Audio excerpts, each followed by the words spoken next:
If your day has been noisy, we can make the next little while much softer. This chapter focuses on the quiet power of words. The quiet power of words is the idea of, have you ever noticed how the words you choose quietly color the way you see the world? It existed because the Sapir-Whorf hypothesis proposes that language influences thought patterns. The useful thing is to understand the ordinary pressure underneath it before the details start to pile up. This chapter focuses on the quiet power of words. In plain terms, language is more than just a way to share information. It subtly shapes how we see and understand the world around us. Words aren't merely tools for communication. They frame our thoughts, influencing what we notice and how we make sense of everyday experiences. The need for language arose from a practical problem: how to connect with others, to share not just simple facts but complex ideas and feelings. Over time, the sounds and symbols we call words became lenses through which reality itself is filtered. What's remarkable is that this shaping isn't always obvious. It happens beneath the surface of our conversations, tucked into the grammar of our sentences and the vocabulary we've learned. Take, for example, the image of a wooden desk bathed in soft morning light, scattered with notebooks and a fountain pen resting beside a gently steaming cup of tea. The pen's nib, delicate and precise, mirrors language's own role, fine-tuning our expression. Each word inscribed on paper is a choice, a tiny filter that narrows or widens our focus. The texture of the paper, the slight roughness against the pen, reminds me how language has texture too, shaped by culture, history, and habit. The Sapir-Whorf hypothesis, introduced in the 1930s by Edward Sapir and Benjamin Lee Whorf, offers a way to think about this influence. It suggests that the structure and vocabulary of our language affect how we perceive reality. This idea wasn't born from academic curiosity alone. It grew from observing how different communities described the world in distinct ways, from the names for natural features to the way time or space was spoken about. I find it interesting that the hypothesis was initially met with skepticism. For decades, it seemed more like an intriguing guess than solid science. But as methods advanced, researchers began to gather evidence showing that speakers of different languages really do see the world differently. For example, some languages have many words for what English speakers call snow, each capturing a subtle variation. This isn't just poetic. It means the speakers are attuned to distinctions others might overlook. Another everyday example lies in color perception.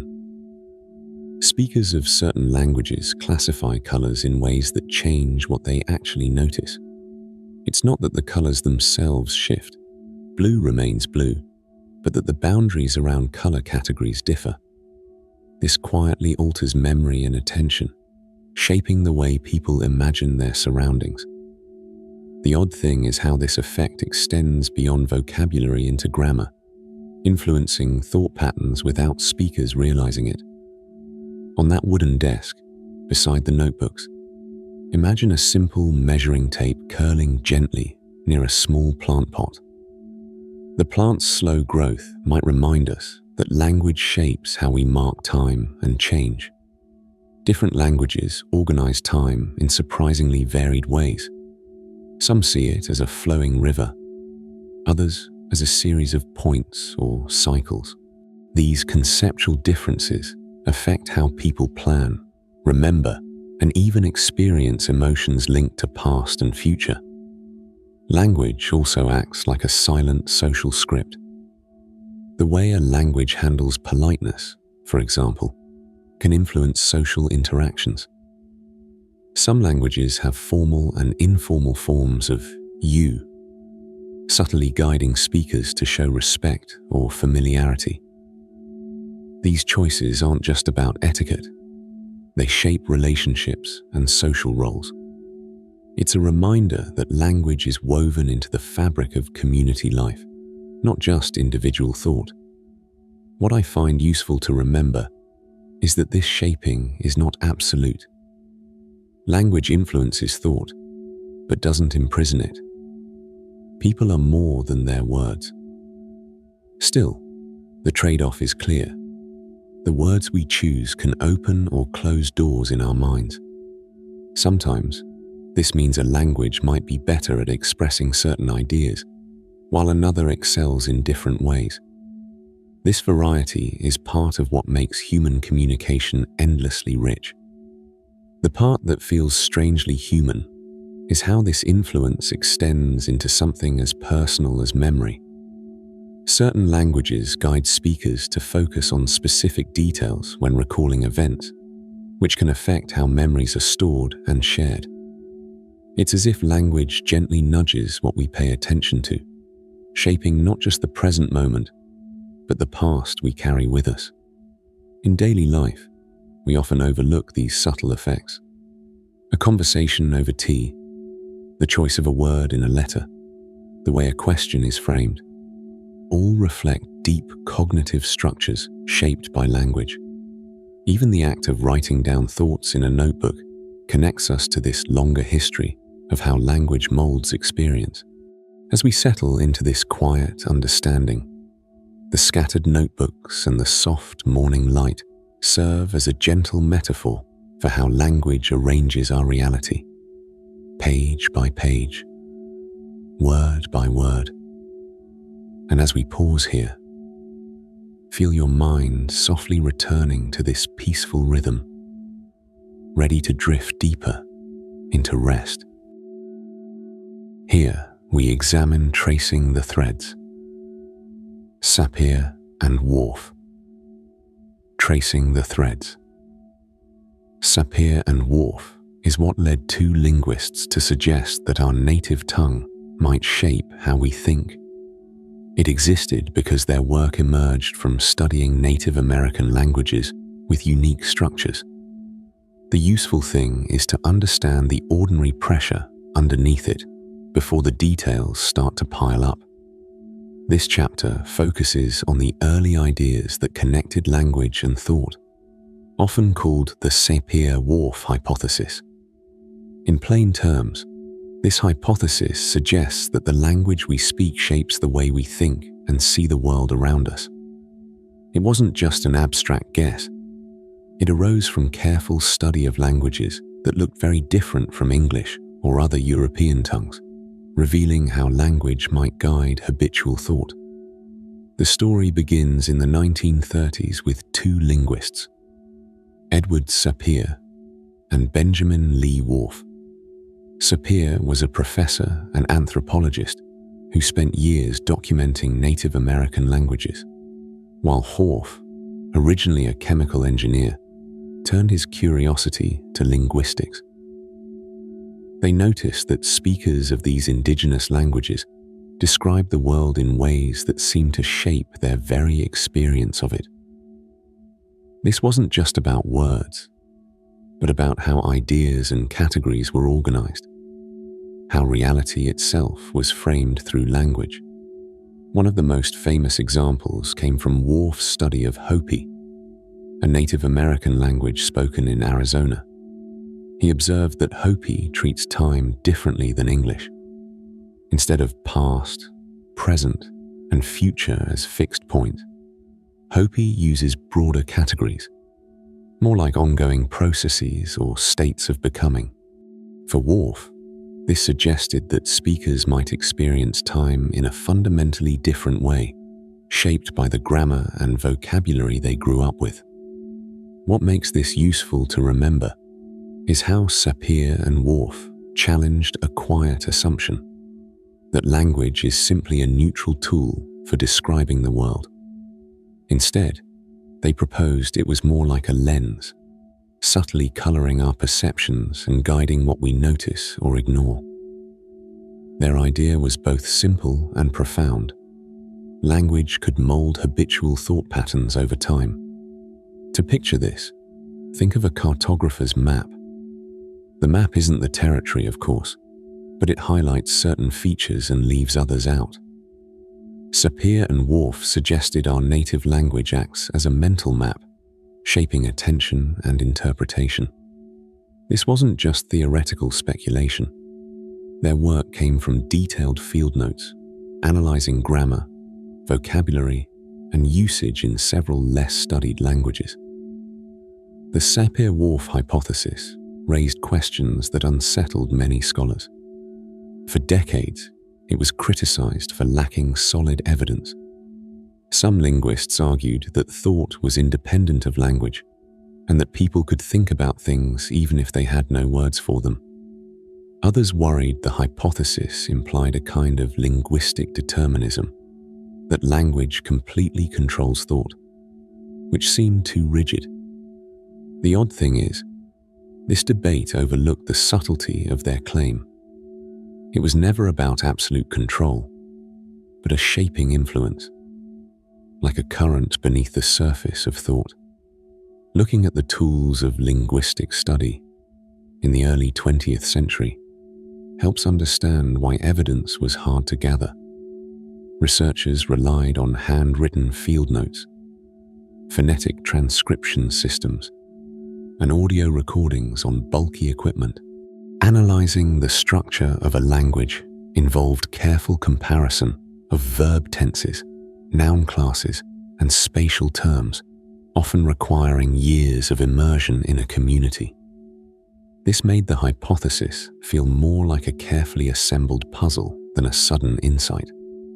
What I find interesting is how this early work planted seeds for a broader appreciation of cultural diversity. Sapir and Whorf's studies highlighted how languages encode different worldviews, not just different vocabularies. For example, some languages mark social relationships directly in pronouns or verb forms, which can influence social behavior and awareness. Others have rich vocabularies for natural phenomena, affecting how speakers relate to their environment. This points toward language as a living system, intertwined with culture and cognition. Although their hypothesis faced skepticism for a long time, the ideas resurfaced in the late 20th and early 21st centuries with new methods.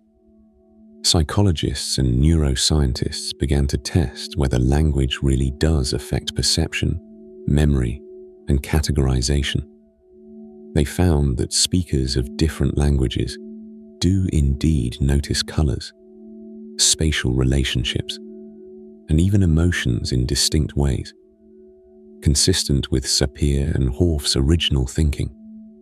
The part that feels strangely human is how this work reflects a kind of humility, a recognition that our native language shapes the boundaries of our everyday world in ways we rarely question.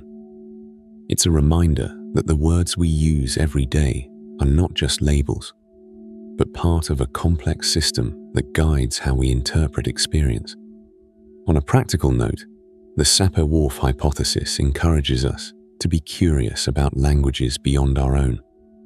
Each language offers a unique perspective, a different way of organizing reality. This diversity is a resource for expanding thought, not a barrier. It also cautions against assuming that one language's categories are universal truths. By the 1930s, when Sapir and Whorf first proposed their ideas, anthropology and linguistics were tied closely to fieldwork, often in challenging environments. Sapir's leather-bound notebooks, filled with phonetic transcriptions and cultural observations, and Whorf's precise analyses of grammatical patterns, remain artifacts of patient scholarship. These artifacts remind us how much care it took to tease out these patterns from the daily rhythms of speech. And as we pause here, feel your mind softly returning to this peaceful rhythm, ready to drift deeper into rest. Now, Colors between the lines. Colors between the lines is the idea of, could the words you have for colors gently shift how you actually see them? It existed because speakers of languages with fewer color terms may perceive color boundaries differently. The useful thing is to understand the ordinary pressure underneath it before the details start to pile up. Now, colors between the lines. This chapter focuses on how language subtly guides the way we see and distinguish colors. In plain terms, it looks at how the words we use for colors, our color vocabulary, can shape the way we actually perceive them. This happens because language helps us carve up the continuous spectrum of light into named categories, which makes it easier to navigate the world, pick out details, or describe what we see. People have needed color words for a very long time, not just to name things but to communicate clearly. If you work with fabrics, paint, or plants, you quickly learn that having precise color names can be a practical necessity. But it turns out, not all languages divide color the same way. Some have very few words for colors, while others have dozens, naming subtle differences that might go unnoticed by speakers of other tongues. Take the classic example of a painter's palette. Imagine a wooden table scattered with small ceramic dishes holding powdered pigments, cobalt blue, ochre yellow, vermilion red, and a handful of earth tones. A hand dips a small brush into the soft blue, mixing it with white to make a pale sky shade. The painter's language for these colors can influence how finely those shades are distinguished in the mind. If the language has separate words for light blue and dark blue, the painter might be more attuned to their difference than someone whose language uses one word for all blues. What I find interesting here is that this is less about the physics of light and more about the habits of attention. The eye itself detects a continuous flow of wavelengths, but the brain learns to sort and prioritize certain bands based on what the language emphasizes. For example, languages like Russian have different words for lighter and darker blues, and studies show that Russian speakers can distinguish these shades quicker than English speakers. It's not that other people can't see the difference, but their language doesn't train their attention in quite the same way. In some traditional languages, color boundaries are even broader. There are languages with only 2 or 3 basic color terms, often focusing on light and dark, or warm and cool, rather than the rainbow of hues familiar to many of us. This doesn't mean their speakers see the world in black and white, but that their language encourages grouping colors together differently. When tested, speakers of these languages tend to remember and categorize colors more by their labeled groups than by subtle visual differences. The interesting trade-off here is how this affects memory and discrimination. A painter mixing paints or a craftsman choosing materials might find it easier to remember and reproduce a color that has a clear name in their language. At the same time, languages with fewer color terms sometimes group shades in ways that reflect specific environmental or cultural priorities, like the greens of a forest or the browns of soil. The vocabulary acts as a lens, focusing attention on what matters most in daily life. Electrophysiological studies add a quiet piece of evidence to this puzzle. By measuring brain activity, some researchers have found that color words can influence perception almost immediately, within a fraction of a second after seeing a color patch. This suggests language doesn't just shape how we talk about colors after we see them. It begins to shape how we see them in real time. Of course, the effect is subtle, not a sudden shift, more like a gentle nudge in the direction our mind takes. The part that feels strangely human about this is how language and vision work together, almost like a craft partnership. The eye brings in light and wavelength data, but the mind, shaped by language, decides which differences are important enough to highlight. It's a reminder that perception isn't purely objective. Instead, it's a blend of sensory input and the categories that our language and culture have handed down. What makes this useful to remember is that these color categories aren't fixed or universal. They are flexible tools shaped by history, culture, and practical needs. A language with a rich palette of color terms offers its speakers a kind of visual fine-tuning, while languages with fewer terms invite a more global, blended view. Neither is better or worse, just different ways of knowing. When you think about your own color vocabulary, notice how it might shape what you see around you. The soft lavender of evening shadows, or the sharp green of new leaves, might catch your eye in part because you have names and stories for those shades. Language is quietly organizing the world into a manageable mosaic. And as we pause here, feel your mind softly returning to this peaceful rhythm, ready to drift deeper into rest. This chapter focuses on mapping space with speech. Mapping space with speech is the idea of do your words for left and right shape how you navigate the world. It existed because speakers of such languages develop a keen spatial awareness tied to environment. The useful thing is to understand the ordinary pressure underneath it before the details start to pile up. Now, mapping space with speech. Spatial language is how we use words to describe where things are in the world. In plain terms, it's the vocabulary and structure we rely on to explain directions, positions, and movement around us. People needed these words to make sense of their surroundings, to find their way, and to share that knowledge with others. It's a practical tool, born from everyday navigation and the constant dance of bodies and objects in space. One of the more fascinating discoveries in linguistic research is how different languages handle directions in very distinct ways. For many European languages, there are simple relative terms like left and right. These words depend on the speaker's current orientation. If you say, "The cup is to your left," the listener figures it out based on where they are facing at that moment. This works well in many contexts but can be quite limiting if the environment changes suddenly. Some languages take a different approach. Instead of relative directions, they use absolute directions: north, south, east, west, no matter where the speaker or listener is standing.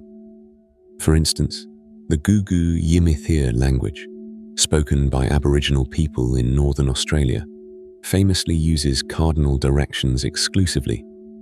Instead of left or right, speakers say, "The cup is northwest of you."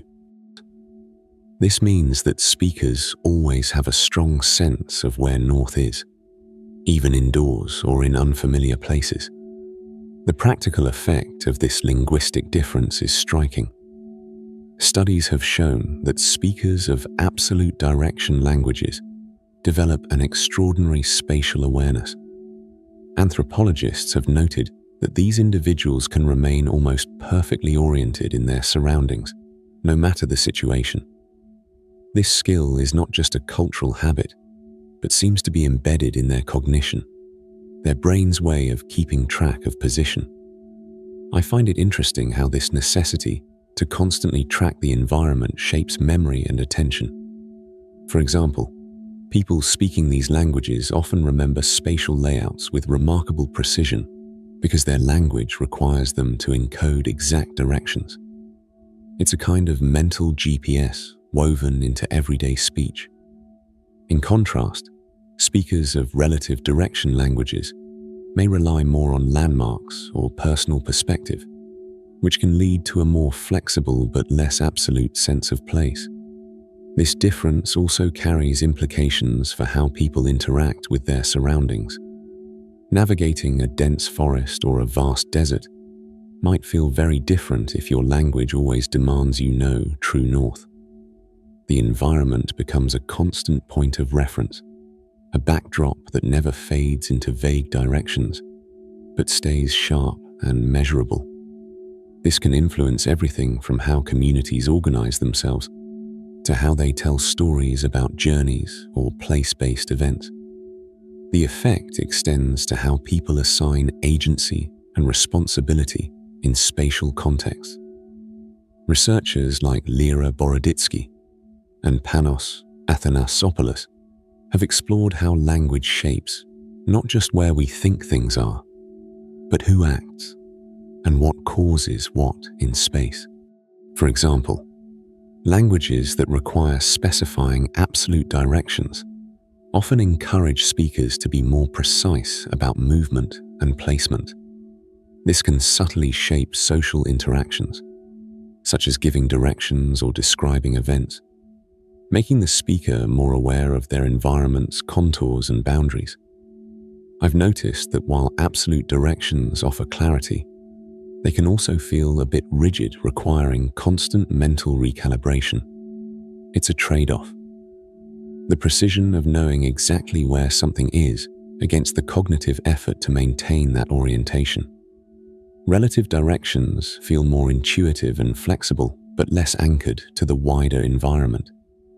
Each system carries its own kind of spatial logic, shaped by practical needs and the local landscape. In practical terms, this linguistic shaping of space also affects daily tasks. For example, a carpenter working in a workshop might think differently about placement if their language leans on absolute directions rather than hand relative terms. Descriptions of measurements, cutting boards, or arranging tools could be framed in compass points rather than left or right, which subtly shifts the whole approach to spatial organization. The tools we use to map space, paper maps, compasses, GPS devices, are themselves shaped by these linguistic habits.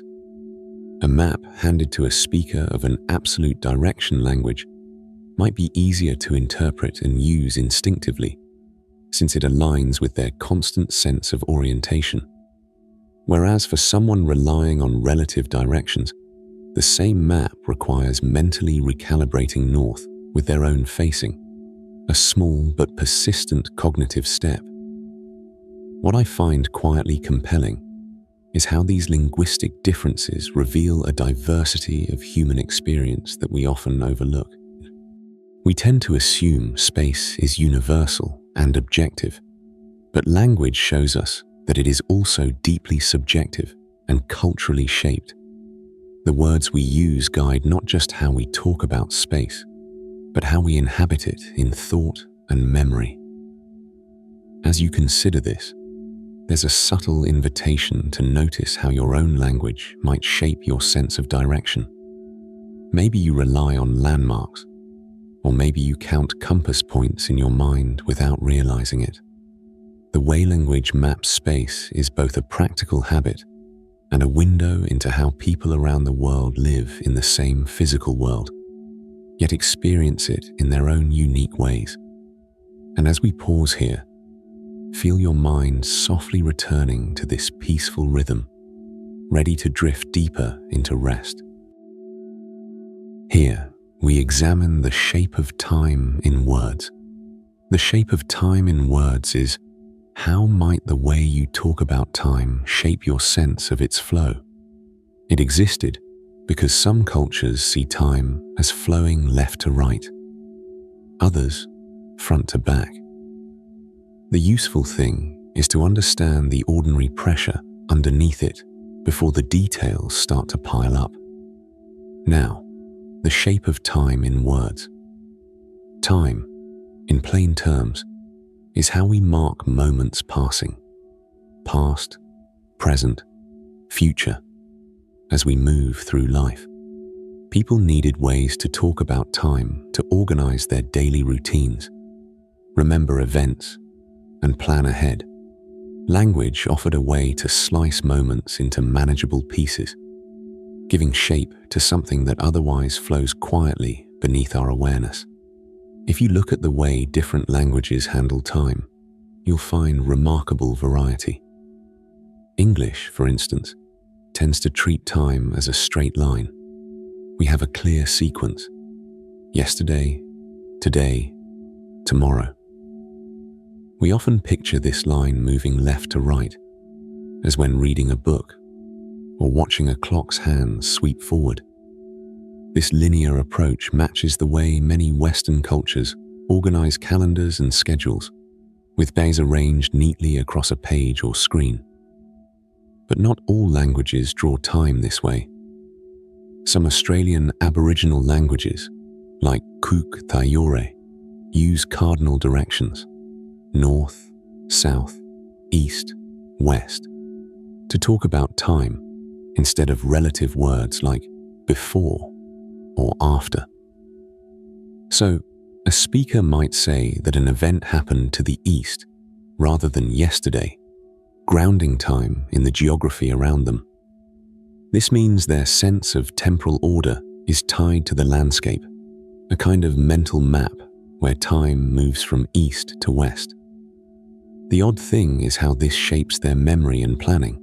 When you always think about events as located in space, your experience of time becomes more anchored and less abstract. In some East Asian languages, time is often described using vertical metaphors. Mandarin speakers might say up month for last month and down month for next month, placing the past above and the future below. This vertical arrangement feels quite different from our horizontal timelines. It's as if time stacks in layers rather than flowing straight ahead. I find it interesting that this influences how people imagine time passing, more like climbing or descending steps than moving forward on a path. This can subtly affect how they approach change or anticipate events. Language also guides how we talk about duration and speed. In English, we might say time flies or time drags, linking time to movement in space. Other languages might not use movement metaphors at all, or might express duration through entirely different vocabulary. For example, some languages have no simple past tense, and instead use context or separate words to indicate when something happened. This can lead to a more fluid or flexible sense of time, where moments aren't so tightly fixed on a calendar. A practical example comes from the way people learn to read clocks. Mechanical clocks with a round face and hands turning clockwise reinforce a circular, repetitive image of time. The hands trace a cycle of hours and minutes, always returning to the same starting point. This circle shapes our experience of daily rhythms and cycles, like work shifts or seasons. But some cultures rely more on sundials or water clocks, which measure time differently and encourage a different mental image, perhaps more about the flow of natural processes than a precise count. What makes this useful to remember is how these linguistic patterns influence what feels natural or unusual about time passing. If your language encourages you to think of time as a straight line, you might be more focused on deadlines and schedules. If your language ties time to the landscape, your sense of timing might be more connected to natural cues like the sun's position or the direction of the wind. These differences in the language we speak gently shape how we experience the world. This also touches memory and emotion. When we speak of the past as behind us and the future ahead, it creates a comforting narrative of progress. But if time is visualized as vertical layers or spatial directions, it might change how people feel about what's gone and what's to come. Some researchers suggest that these linguistic variations affect emotional responses to time, how people anticipate the future or dwell on memories. The part that feels strangely human is how something as abstract as time becomes intimate through the words we use every day. Another detail worth noting is how children learn these temporal concepts through language. When children hear adults using certain metaphors or tenses, they gradually build their own mental model of time. This learning shapes not only how they tell stories, but also how they plan and understand cause and effect. Teaching a child to say, "after lunch," or "next week," is more than language. It's a subtle training in organizing experience. The structure of language also influences how we assign cause and sequence. Some languages have explicit markers that clearly state the order of events, while others leave it more open-ended. This can affect how speakers think about responsibility or blame, whether something was inevitable, accidental, or linked to prior actions. Language here acts like a quiet director, shaping the storyline we tell ourselves and others. I find it quietly remarkable that the simple way we arrange words about time can ripple through so many parts of life, from how a farmer plans the planting season to how a historian writes the past. It reminds me that language is never just a tool for communication. It's a framework for living. As we pause here, feel your mind softly returning to this peaceful rhythm, ready to drift deeper into rest. This chapter focuses on memory as a quiet narrator shaped by language. In plain terms, memory is the process by which our minds record, store, and later recall experiences. Language gives us the tools to organize those experiences into stories, categories, and meanings, helping us make sense of what we remember. Before writing, people relied on spoken words and shared vocabulary to pass memories along, shaping how they understood the past. Consider a worn leather diary, its pages yellowed and soft to the touch. Each line of handwriting carries a snapshot of a moment, held together by the words chosen to describe it.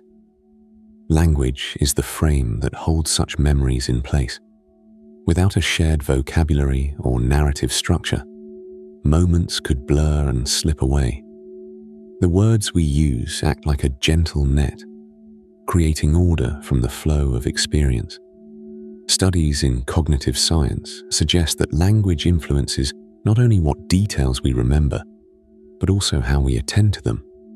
For example, speakers of languages that have specific words for certain types of snow or rain tend to notice those distinctions in their environment more readily. This effect extends to memory, where the vocabulary available can shape which aspects of an event are encoded and later recalled. Take, for instance, a person recalling a family dinner. If their language has precise terms for different types of emotions or social roles, they might remember the mood and relationships more clearly. The grammar and structure provide a framework to arrange those memories coherently. In this way, language acts as a kind of mental organizer, guiding what gets stored in memory and how. I find it interesting how this interplay between language and memory feels like a dance, each influencing the other in subtle, ongoing ways. The part that feels strangely human is that our memories are not fixed snapshots, but are reconstructed each time we recall them, often shaped by the words and stories we tell ourselves and others. This means that language isn't just a passive container for memory. It actively shapes the narrative we carry forward. If you're still up and listening, feel free to like and subscribe. And if there is a future topic you want covered, drop it in the comments. I do read them. The narrative structures embedded in language also influence how events are sequenced in our minds. Many languages have specific ways to express cause and effect, or to place actions in time, which helps speakers build mental timelines. Without such linguistic tools, remembering the order of events or understanding their connections might be more challenging. This shaping of memory by language can affect how history is passed down within cultures, as well as how individuals make sense of their own lives. An example from research involves the way certain indigenous languages use spatial metaphors for time, placing past and future events in cardinal directions rather than left or right. This linguistic habit appears to shape memory recall, tying memories to physical orientation in the environment. It's a reminder that memory is not only a mental process, but is linked to the body and surroundings, mediated through language. The materials used in memory preservation, from clay tablets to paper, digital screens to voice recordings, all carry different sensory qualities that influence how we engage with remembered stories. For instance, the tactile feel of a notebook, the faint scent of ink or old pages, can evoke emotions and memories themselves, reinforcing the link between language and memory. These physical traces are extensions of language's role in memory, anchoring intangible thoughts in something we can touch and see. One small practical observation is how difficult it becomes to remember details when the vocabulary is limited. When a language lacks words for certain feelings or sensations, speakers might struggle to notice or recall those experiences clearly. This isn't to say they don't feel or perceive them, but rather that language provides a kind of spotlight, focusing attention and shaping what is later accessible in memory. The trade-off is that languages with rich vocabularies in specific domains, like navigation, kinship, or emotion, offer their speakers a more nuanced recollection of those areas. What makes this useful to remember is that memory and language are intertwined in a way that encourages us to see language not as mere labels, but as active participants in how we live with our past. The stories told, the words chosen, and the grammatical patterns followed all help shape the memories we carry forward, quietly guiding the narrative of our lives. This relationship also explains why multilingual people often report different memories or feelings associated with each language they speak. Each language provides a distinct lens, highlighting certain aspects of experience while leaving others in shadow. It's a subtle reminder that memory is not just personal, but deeply connected to the languages we use. And as we pause here, feel your mind softly returning to this peaceful rhythm, ready to drift deeper into rest. This chapter focuses on emotions in the vocabulary garden. Emotions in the vocabulary garden is how do the words you have for emotions shape your inner world. It existed because language influences how emotions are recognized, categorized, and expressed. The useful thing is to understand the ordinary pressure underneath it before the details start to pile up. Now, emotions in the vocabulary garden. This chapter looks at how the words we use for feelings shape not just how we talk about them, but how we actually experience and understand them. In plain terms, emotional vocabulary is the set of words a language offers to name and describe feelings. It exists because people need a way to share what's happening inside, to connect, and to navigate social life. Without words to catch the nuances of emotion, much would remain unspoken and hard to grasp. Take, for example, the Japanese word amai. It describes a kind of sweet, indulgent dependence on another's kindness, especially within close relationships. There's no exact English equivalent, though phrases like being spoiled might come close. What makes this useful to remember is how such words invite speakers to notice feelings that might otherwise slip by unnamed. The presence or absence of a word gently guides attention and shapes awareness. If you imagine a small desk in a quiet room with a vase holding a few fresh flowers, it feels a bit like a vocabulary garden. Each word is a different bloom, some common and well-known, others rare and elusive. A handwritten letter on soft cream paper might express feelings that the words alone only begin to capture. This scene holds the soft texture of language's emotional landscape, delicate, varied, sometimes fragrant with meaning that lingers longer than the letter itself. The odd thing is how some languages carve emotions into distinct categories that others don't. For instance, the Himba people of Namibia have multiple words for different shades of green, but fewer for blue. Similarly, some languages have a dozen words for anger, each pinpointing a shade of irritation, frustration, or rage, while others use one general term.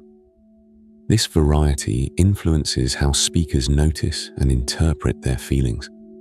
When you have a precise word for something, it becomes easier to recognize and discuss it. In English, we often use broad terms like sad or happy, but many other languages offer a more finely woven emotional vocabulary. Consider saudades in Portuguese, a deep, melancholic longing for someone or something far away, mixed with both sadness and affection. This word opens a space in the heart that English speakers might describe with several sentences rather than a single word. The part that feels strangely human is how such words hold a kind of emotional geography, a map of feelings unique to a culture's experience. This shaping of emotional perception isn't just poetic. Research shows that speakers of different languages actually perceive emotions differently.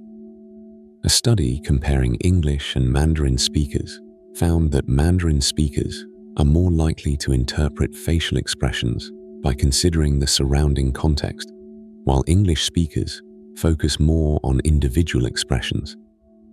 This suggests language colors even the way we read other people's feelings. It's like the language is a filter, softly tuning what the mind notices. Cultural norms also live in this vocabulary. Some languages have many words for shame or embarrassment, reflecting social values around honor and reputation. Others might highlight joy or gratitude more. These embedded norms guide which emotions are seen as acceptable to express openly and which are kept more private. It's a subtle social script encoded in language itself, influencing behavior as much as thought. An example close to everyday life is how children learn emotional words and start to organize their feelings accordingly. A child growing up with words for a wide range of emotions might develop a more nuanced emotional awareness. They learn to distinguish anxiety from excitement or frustration from disappointment, which can help in managing feelings and communicating needs. The vocabulary garden here is a training ground for emotional intelligence. If you're still up and listening, feel free to like and subscribe. And if there is a future topic you want covered, drop it in the comments. I do read them. From a practical point of view, having rich emotional vocabulary can ease social interactions. When someone can name their feelings precisely, misunderstandings lessen, and empathy finds a clearer path. It's not just about speaking. It's about shaping the emotional space where relationships breathe. The language provides tools, like a soft brush painting subtle distinctions. or a finely tuned instrument picking out emotional tones. A small human detail I find interesting is how translators often struggle with emotional words. They rarely find a perfect match from one language to another. Instead, they must balance literal meaning with cultural feeling. This task reveals how tightly woven words and emotions are with lived experience, and how much we rely on context and shared understanding beyond the dictionary. The vocabulary of emotions also changes with time and place. New words emerge, old ones fade, and some shift in meaning. This reflects shifting social attitudes and experiences. For example, the English word lonely once simply meant isolated, but now carries a strong emotional weight, shaped by changing views on connection and solitude. Language's emotional garden is not static, but grows with the people who speak it. What makes this useful to keep in mind is that language doesn't just name feelings, it gently shapes their contours. The words we have can invite certain emotions to come forward, while others remain shadowed or vague. This shaping can influence personal emotional life quietly, a current running beneath the surface of thought. As this chapter settles, imagine a small desk with a simple vase and a handwritten note, the paper soft under your fingers. The words on that note trace feelings that the language has made available, like paths through a garden. These paths guide not only communication, but how feelings unfold inside. The garden quietly shapes the terrain. And as we pause here, feel your mind softly returning to this peaceful rhythm, ready to drift deeper into rest. Here we examine social roles and silent scripts. Social roles and silent scripts is the idea of, could the way your language handles gender and formality quietly influence your social world? It existed because these linguistic features influence perceptions of identity and hierarchy. The useful thing is to understand the ordinary pressure underneath it before the details start to pile up. Now, social roles and silent scripts. This chapter focuses on how the words and structures of language quietly frame our sense of identity and place within society. In plain terms, social roles are the expectations and behaviors tied to who we are in a group, and silent scripts are the unspoken guidelines embedded in language that shape how we interact and understand these roles. These features of language grew naturally to help people navigate their communities, signaling respect, hierarchy, or familiarity without needing to explain everything out loud. Consider, for example, the way many languages handle gender. Some, like Spanish or French, assign masculine or feminine forms to nearly every noun and adjective. Others, such as Finnish or Turkish, use neutral terms much more consistently. This linguistic gender marking doesn't just label words. It subtly colors how speakers perceive people and things around them. It can reinforce traditional ideas, like associating strength with masculine forms or delicacy with feminine ones, or in languages with fewer gender distinctions, open a different kind of social space where identity might feel less boxed in by language. On an old wooden writing desk, imagine a dictionary open to its pages on pronouns. Here, the pronouns themselves serve as tiny social signals. In Japanese, for instance, the choice among watashi, boku, or o for I carries layers of politeness, gender, and even social standing. The careful selection of formality levels in speech reflects silent scripts about who speaks to whom and how closely or distantly.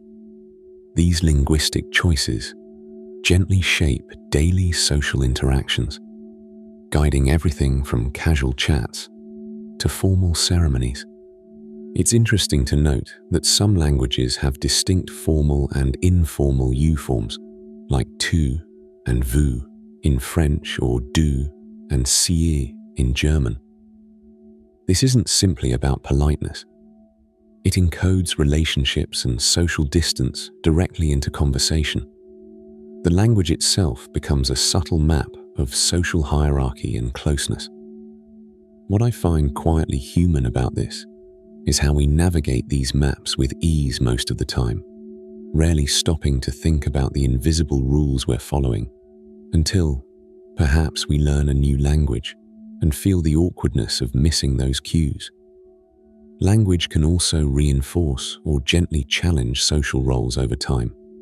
In recent decades, there's been a noticeable shift in many languages toward more inclusive and less gendered forms. English, for example, has increasingly embraced singular they as a way to step beyond the binary. Meanwhile, some languages have introduced new pronouns or adjusted grammar to better reflect changing views on identity. These changes are not just linguistic, but social signals, quietly reshaping how speakers imagine their communities and who belongs in them. One practical detail that often goes unnoticed is how language influences job titles and professional roles. In languages with gendered nouns, the difference between actor and actress, or waiter and waitress, carries more than grammatical weight. It can shape perceptions about who fits certain roles or how seriously they are taken. Some institutions now encourage gender-neutral titles, aiming to remove these subtle biases. The odd thing is that even small shifts here can ripple through social attitudes, changing expectations bit by bit over years. In a quiet room, a letter sealed with a warm red wax stamp might carry phrases reflecting these social roles too. The formality of language on the page, honorifics, titles, or polite closings, reveals the writer's awareness of social distance or respect. This ritual of writing with particular language shapes how relationships are maintained or negotiated, showing how deeply language weaves into everyday social fabric. The part that feels strangely human about these silent scripts is how they can both include and exclude. They create a shared understanding for those fluent in the language's social codes, but can bewilder or isolate those who are new or different. The language's structure offers a kind of social choreography: who bows, who stands, who speaks softly, without ever spelling out the dance steps. The connection between language and social roles also stretches to how responsibility and agency are expressed. Some languages habitually avoid direct subjects or use passive constructions more often, which can subtly shift how blame or credit is assigned in conversation. This can affect social dynamics, sometimes softening conflicts or diffusing tension by the very way sentences are formed. I find it useful to remember that while language shapes these social realities, it does not imprison us entirely. People invent new words, repurpose old ones, and bend grammatical rules in creative ways. This flexibility means language is both a mirror and a mold, reflecting social structures while allowing space for change. The silent scripts may guide us, but they don't dictate the whole story. And as we pause here, feel your mind softly returning to this peaceful rhythm, ready to drift deeper into rest.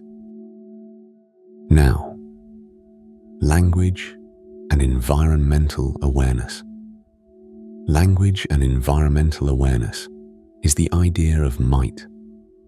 The words you use for nature shape how you care for it. It existed because language influences environmental perception and ecological knowledge. The useful thing is to understand the ordinary pressure underneath it before the details start to pile up. Now, language and environmental awareness. This chapter focuses on how the words we use shape the way we perceive and relate to the natural world around us. In plain terms, language is not just a tool for talking about nature. It helps form the way we see, understand, and care for the environment. This happens because the vocabulary and structures embedded in a language often reflect the experiences and priorities of the people who speak it, especially in relation to their surroundings. Many languages, especially those closely tied to particular places, have extensive vocabularies for local plants, animals, and landscapes. For example, some indigenous languages include dozens of distinct words for what might simply be called snow or forest in English. These words are more than labels. They carry knowledge about texture, season, and even the best ways to move through or use that environment. This linguistic richness can encode practical information, such as which berries are ripe, or which birds signal a change in weather. Such details are often stored in oral traditions, stories, and everyday conversation. On a wooden desk, a pressed leaf collection lies beside a well-used notebook. The leaves, carefully dried and flattened, each have handwritten notes beside them. Local names, descriptions, and uses gathered over years. This simple pairing of objects illustrates how language and environment intertwine. Words capture knowledge that helps a community live well with its land. It's a quiet archive of ecological awareness, one that's easily lost when languages fade or shift. What I find interesting is how this relationship between language and environment shapes cultural practices. When a language has many specific terms for natural features, it often means the community has developed detailed ecological knowledge over generations. This knowledge affects how people hunt, farm, or gather, guiding behaviors that promote sustainability. Without precise language, some of these distinctions might blur, making it harder to pass on subtle environmental wisdom. Research also suggests that speakers of languages with rich natural vocabularies tend to be more attuned to their surroundings. They notice variations in landscape or climate that others might overlook. In this sense, language acts as a lens that highlights certain aspects of reality, tuning attention to details that matter for survival or well-being. However, the process is not one-directional. The environment also shapes language. As people encounter new landscapes or climates, their languages adapt, creating new words and expressions. This ongoing dialogue between language and place means that shifting environments, due to climate changes or urbanization, can challenge the survival of specific vocabularies and, by extension, the knowledge they carry. A practical example comes from communities where rapid environmental change has forced shifts in lifestyle. Some traditional terms for plants or animals have become less common, replaced by more general or borrowed words. This linguistic erosion can disconnect people from the nuances of their environment, even as they still live within it. It's a small but telling trade-off. Language loss may quietly erode environmental awareness. On a nearby shelf, a worn field guide to local wildlife shows signs of frequent use: dog-eared pages, pencil markings, and a smudge of dirt on the cover. Such tools reflect a more formal approach to environmental knowledge, often supplementing or replacing oral traditions. Yet the kind of detailed observation found in the guide relies on a shared vocabulary that can bridge scientific and local understanding. What makes this useful to remember is that language shapes not just what we notice about nature, but also how we feel about it. Words can carry respect, reverence, or indifference.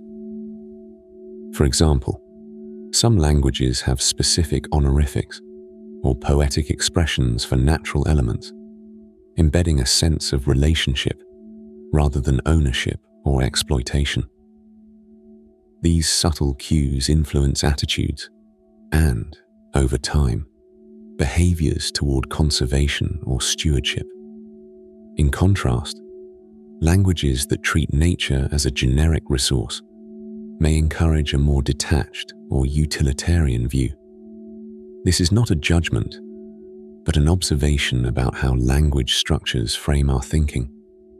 The odd thing is how small shifts in vocabulary or grammar can nudge collective attitudes in one direction or another, sometimes without speakers even noticing.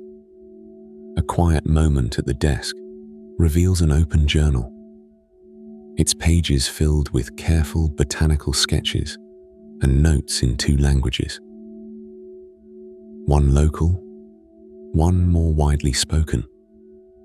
This bilingual record hints at the cognitive flexibility of multilingual speakers, who can switch between different ways of seeing nature depending on the language they use. It's a small example of how language diversity contributes to a richer and more adaptable environmental awareness. Finally, the subtle power of language in shaping our environmental worldview reminds us that words are not neutral. They carry histories, values, and practical wisdom. How we talk about the world quietly informs how we live within it. And as we pause here, feel your mind softly returning to this peaceful rhythm, ready to drift deeper into rest. This chapter focuses on multilingual minds, a dance of perspectives. Multilingual minds, a dance of perspectives, is how does shifting between languages open new ways of seeing and thinking. It existed because different languages provide varied conceptual frameworks. The useful thing is to understand the ordinary pressure underneath it before the details start to pile up. Now, multilingual minds. This chapter focuses on how speaking more than one language gently shifts the way we see and think about the world. In plain terms, multilingualism means using multiple languages, often switching between them depending on place, people, or purpose. This ability opens different windows onto reality, each framed by the unique grammar, sounds, and ideas of its language. Languages aren't just codes for naming things. They shape how we organize experience. For people who move between languages, that means their minds regularly adjust the lens through which they view everyday moments. Consider a bilingual speaker who grows up with French and Japanese. French might offer a certain flow of expression, a particular way to talk about emotions or time, while Japanese brings other patterns and emphases. The 2 languages don't simply overlay each other. They weave together, creating a mental dance where the speaker can glide across different ways of understanding. One study found that switching languages can subtly influence how people make decisions or feel about situations. For example, speakers might feel less emotional distance when using their native tongue, but adopt a more detached, analytical tone in a second language.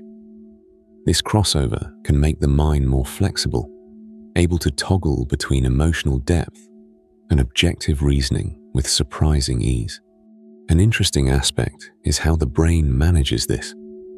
The dorsolateral prefrontal cortex, a region involved in executive control and attention, appears more active in multilinguals. This might help explain why they often show advantages in tasks requiring problem-solving or switching focus. It's as if the mental juggling act of handling multiple linguistic systems exercises a cognitive muscle, keeping it nimble. The odd thing is, this flexibility doesn't come without trade-offs. Sometimes multilingual speakers find themselves searching for words, hesitating as the mind weighs options from different languages.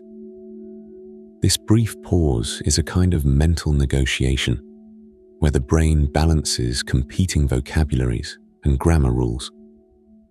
I find it interesting how this moment of hesitation reflects the underlying complexity of managing multiple worldviews at once.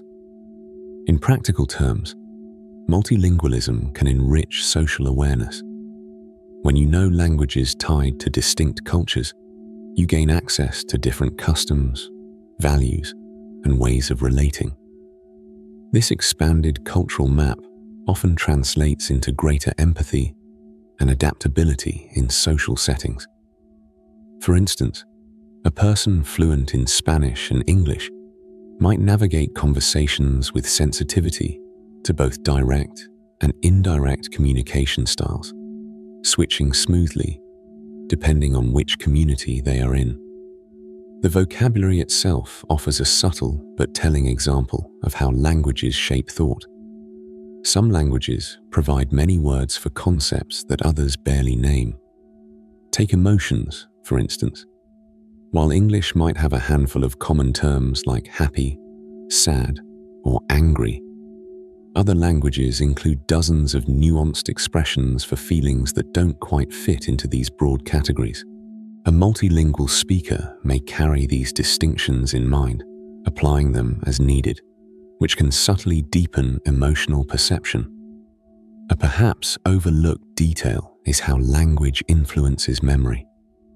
Researchers have observed that multilingual people sometimes encode experiences differently, depending on the language context. An event recalled in one language may highlight certain details or emotions, while the same event recounted in another language emphasizes others. This suggests that language acts as a filter, not only for present experience, but also for how memories are stored and retrieved. The mental landscape of a multilingual individual is not a simple sum of languages, but a dynamic system that reshapes itself with each interaction. Like an artist choosing different brushes and palettes, they select linguistic tools that bring forward different textures and tones in their thinking.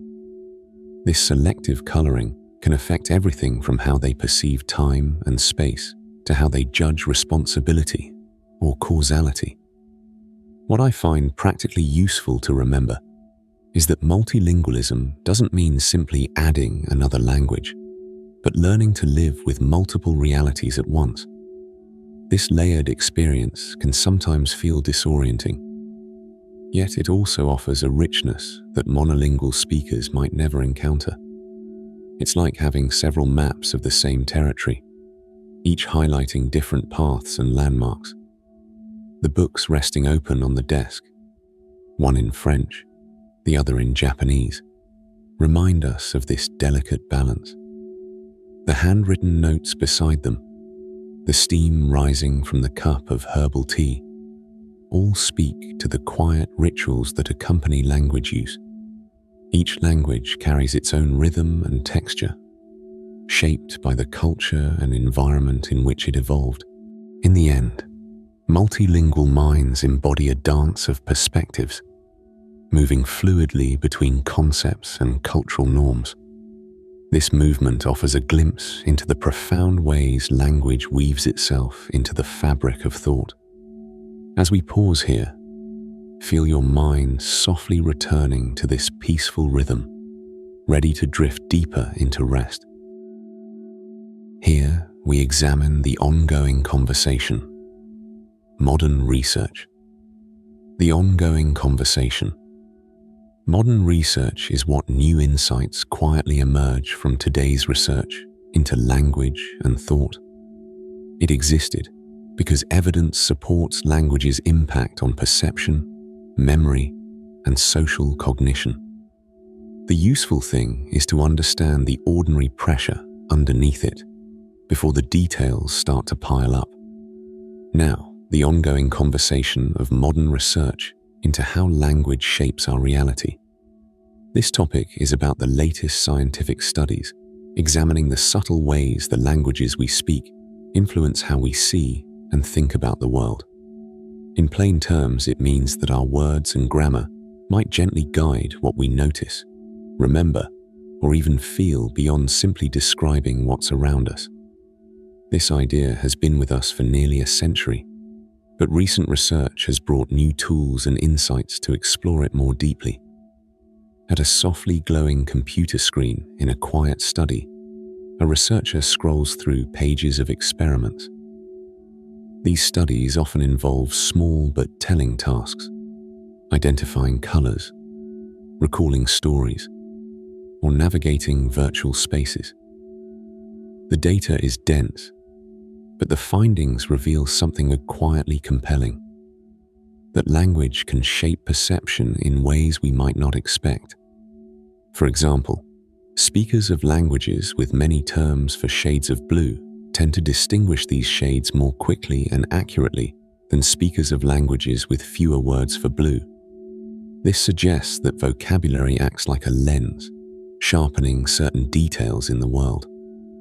One particularly interesting method involves measuring brain waves with electrodes, a technique called electrophysiology. In these experiments, listeners hear words that prime them to focus on specific features, like direction or shape. The brain's response shifts accordingly, hinting that language doesn't just label experience, but can adjust the way our brains process sensory information. It's a bit like tuning a radio dial. The language tunes attention to particular frequencies of perception. But what I find especially worth noting is how these effects are not simple or one-directional. Language and thought interact in a kind of dance. While language can guide attention, our experiences and culture also shape language itself. Researchers like Lera Boroditsky and Panos Athanasopoulos emphasize this ongoing feedback loop. They point out that individual speakers, influenced by their environments and traditions, bring their own nuances to the way language and thought connect. The part that feels strangely human here is the reminder that language is not a fixed prison, but a flexible tool, shaped and reshaped by use. In some newer studies, bilingual individuals provide a fascinating window into this process. Switching between languages can subtly shift how people perceive time, space, or responsibility. For example, when speaking a language that marks the future tense clearly, speakers might plan differently compared to when they switch to a language that expresses time more fluidly. This kind of cognitive flexibility suggests that exposure to multiple linguistic frameworks can expand the mental terrain we navigate. Still, it's not about one language being better or worse, but about the variety of perspectives each offers. The social dimension of language also remains a vital field of study. The ways languages encode gender, hierarchy, or agency influence more than grammar rules. They shape social behaviors and expectations. Some recent research examines how languages that use gender-neutral pronouns or avoid assigning gender affect speakers' awareness of gender roles. Similarly, languages that emphasize collective action or individual responsibility can influence how people assign blame or credit in social situations. These subtleties, woven into everyday speech, quietly mold social cognition. Another compelling area is how language affects ecological awareness. Vocabulary related to nature, seasons, or environmental change can shape how speakers experience and respond to their habitats. In communities with rich ecological terminology, people often demonstrate a heightened sensitivity to environmental shifts. The odd thing is that this linguistic richness can sometimes be lost in translation or over time, especially under pressures like globalization or urbanization. So, Preserving language diversity is more than a cultural goal. It's a way to sustain different ways of relating to the natural world. It's important, though, to remain cautious about the limits of these findings. Some scholars warn against overstating the influence of language on thought. Culture, context, and individual differences all play crucial roles. Language is one thread in a complex tapestry. The ongoing research is careful to avoid simplistic conclusions, instead suggesting a nuanced landscape where language subtly shapes but does not wholly determine our mental life. I also find it interesting how these studies often rely on very particular experimental setups, tests in labs with carefully controlled stimuli. While these methods provide valuable insights, they also raise questions about how language's influence plays out in the messy, lived realities of daily life. The challenge is to connect the precision of controlled studies with the richness of natural conversations, stories, and habits. As this field evolves, it remains open-ended, inviting quiet curiosity rather than firm answers. The gentle unfolding of these discoveries feels like watching a slow sunrise, where each new ray reveals a little more of the landscape. Language shapes how we perceive reality, but it also reflects it, creating a dialogue that continues to surprise. And as we pause here, feel your mind softly returning to this peaceful rhythm, ready to drift deeper into rest. Now, returning to words, returning to reality. Returning to words, returning to reality is the idea of as you settle into quiet moments. How do the words around you shape your world? It existed because our daily speech carries subtle cognitive and cultural weight. The useful thing is to understand the ordinary pressure underneath it before the details start to pile up. This chapter focuses on the ongoing influence of language in shaping our reality. In plain terms, language is more than a tool for communication. It is a framework through which we interpret the world. It grew out of necessity. People needed ways to share ideas, describe experiences, and navigate their surroundings. Over time, the words and structures they developed became not just labels, but lenses, subtly tinting how they saw everything from moral colors to social roles. Consider the everyday habit of choosing words during conversation. Each morning, a teacher might select phrases to explain a concept in a way that fits her students' language background. Those choices are not neutral. They guide how her students frame the idea mentally. Perhaps she uses spatial terms drawn from a familiar environment, uphill or downstream, instead of abstract directions like north and east. That seemingly small preference channels her students' understanding into a pattern shaped by their local geography. What I find interesting is how this practical tailoring of language quietly carries the weight of culture and environment, without anyone needing to explicitly teach it. Language also evolves with its speakers. When a carpenter passes down terminology for tools, chisels with handles worn smooth by decades of work, planes for shaving thin curls of wood, these words form a shared toolkit. They encode not only objects, but the experience of making and fixing. Over centuries, this vocabulary adapts as new materials and techniques emerge, quietly reshaping how woodworkers see their craft. It's a reminder that language is a living system, as dynamic as the weathered workshops where it is spoken. The idea that language shapes thought has deep roots. Edward Sapir and Benjamin Lee Whorf introduced this in the early 20th century, proposing that linguistic patterns influence cognition.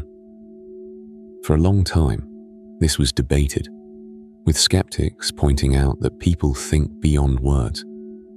But modern research offers evidence that the structure of a language affects attention and memory, even perception. Speakers of different languages may categorize colors, spatial relationships, or time in ways that reflect their linguistic environment. This isn't to say reality itself changes, but that the mental map we carry is shaded by the words we know. If you're still up and listening, feel free to like and subscribe. And if there is a future topic you want covered, drop it in the comments. I do read them. One of the more subtle effects of language lies in how it shapes social interaction. In some languages, the verb forms or pronouns embed respect, familiarity, or hierarchy. When a shopkeeper addresses a customer with a formal term, the social distance is linguistically marked, influencing the tone and expectations of the exchange. In others, a more casual style invites warmth and equality. The odd thing is how these choices, often unconscious, guide behavior and relationships as surely as body language or gesture. Language here is a kind of social machinery, a system of small gears turning beneath the surface of daily life. There is also the matter of how language influences our sense of time and causality. Some languages talk about the future as something ahead, others as something behind. These metaphors affect how speakers plan or recall events. For example, a farmer noting the arrival of a season might describe it not just as a date on a calendar, but as a natural event, embedded in cycles of growth and decay, conveyed through phrases that reflect local environmental rhythms. This connection between language and the environment gently molds the speaker's relationship to nature, not as abstract time, but as lived experience. What makes this useful to remember is that language shapes not only individual thought, but collective memory. Stories passed down in particular tongues carry cultural values and histories that shape a community's identity.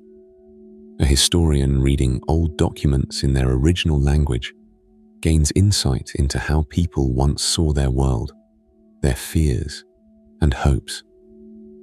Translation can approximate, but often the precise feeling resides in the original words, with all their subtle connotations and rhythms.